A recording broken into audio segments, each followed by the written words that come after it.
दोस्तों इमेजिन करो कि आप एक सुबह उठते हो और आपको पता चलता है कि आपका बैंक अकाउंट खाली हो चुका है या आपका पर्सनल डेटा ऑनलाइन लीक हो गया है। डरावना लगता है ना? लेकिन भारत के डिजिटल युग में साइबर खतरे पहले से कहीं अधिक वास्तविक हो गया है। डिजिटल पेमेंट्स से लेकर आधार लिंक्ड सर्विसेज तक भारत तेजी से डिजिटल बन रहा है। 1 ट्रिलियन से ज्यादा कनेक्टेड यूजर्स के साथ यह दुनिया के सबसे बड़े डिजिटल मार्केट में से एक बन चुका है। लेकिन साइबर अपराधी भी तेजी से बढ़ रहे हैं।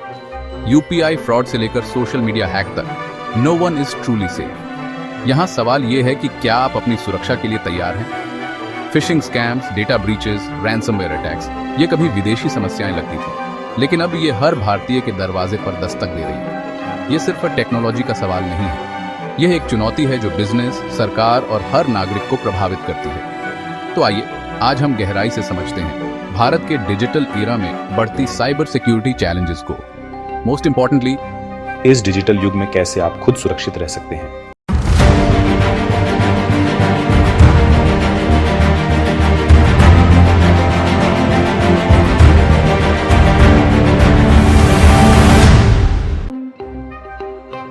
भारत एक अनोखी डिजिटल रेवोल्यूशन के दौर से गुजर रहा है। 85 करोड़ से ज्यादा इंटरनेट यूजर्स के साथ हमारा देश दुनिया का दूसरा सबसे बड़ा ऑनलाइन मार्केट बन चुका है और यह हर दिन और बड़ा हो रहा है।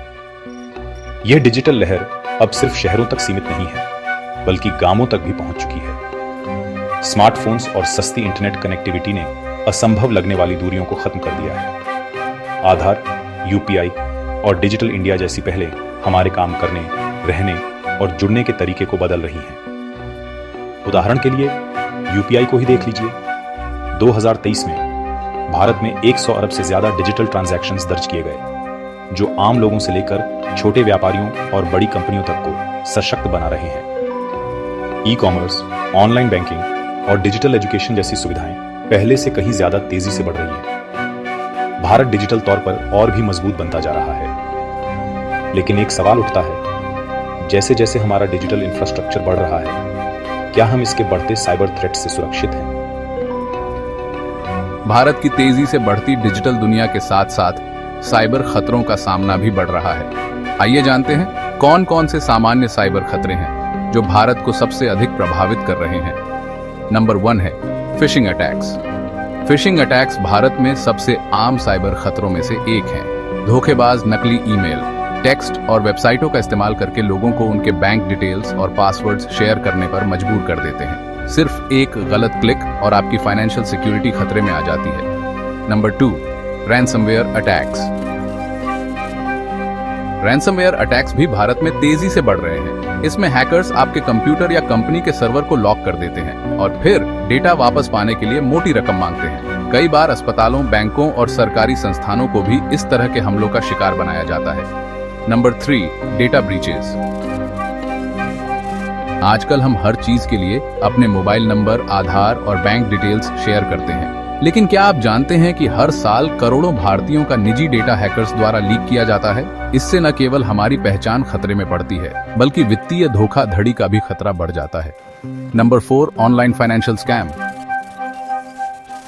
ऑनलाइन फाइनेंशियल स्कैम भी एक बड़ा खतरा बन चुकी है। धोखेबाज लोग नकली इन्वेस्टमेंट टिप्स, लॉटरी स्कैम और फर्जी नौकरी के प्रस्तावों के जरिए भोले भाले लोगों को लूट लेते हैं। अगर कोई ऑफर सच होने के लिए बहुत अच्छा लगे तो सावधान हो जाइए, वो स्कैम हो सकता है। अब सवाल उठता है, हम भारत को साइबर अटैक से सुरक्षित कैसे बना सकते हैं? इसके लिए हमें कुछ अहम कदम उठाने होंगे। भारतीय सरकार ने नेशनल साइबर सिक्योरिटी पॉलिसी जैसी नीतियां लागू की हैं, जिससे देश की डिजिटल सुरक्षा को मजबूत किया जा सके।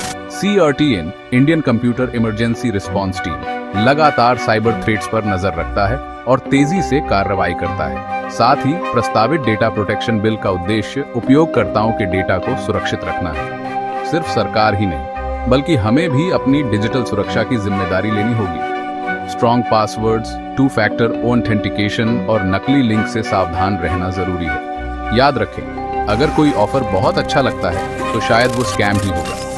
इसके अलावा सरकार डिजिटल लिटरेसी कैंपेन चला रही है ताकि लोग ऑनलाइन स्कैम और साइबर अटैक से बच सकें। जैसे हैकर्स नई तकनीकों का इस्तेमाल कर रहे हैं, वैसे ही भारत को भी AI driven cyber security systems और ब्लॉकचेन टेक्नोलॉजी को अपनाना होगा। इससे फ्रॉड डिटेक्शन और डेटा प्रोटेक्शन और मजबूत होगी। प्राइवेट सेक्टर में भी साइबर सिक्योरिटी पर भारी निवेश किया जा रहा है। कंपनियां next generation firewalls, AI powered threat detection और बायोमेट्रिक सिक्योरिटी सिस्टम्स का उपयोग कर रही हैं। बड़े टेक्नोलॉजी संस्थान अपने कर्मचारियों के लिए साइबर सिक्योरिटी अवेयरनेस ट्रेनिंग भी आयोजित कर रहे हैं। अगर हम मिलकर काम करें तो एक सुरक्षित और सशक्त डिजिटल भारत का निर्माण संभव है। सवाल यह है, क्या हम आज वो जरूरी कदम उठाएंगे जिससे कल का भविष्य सुरक्षित हो? साइबर सुरक्षा हर किसी की जिम्मेदारी है। अभी से कदम उठाएं।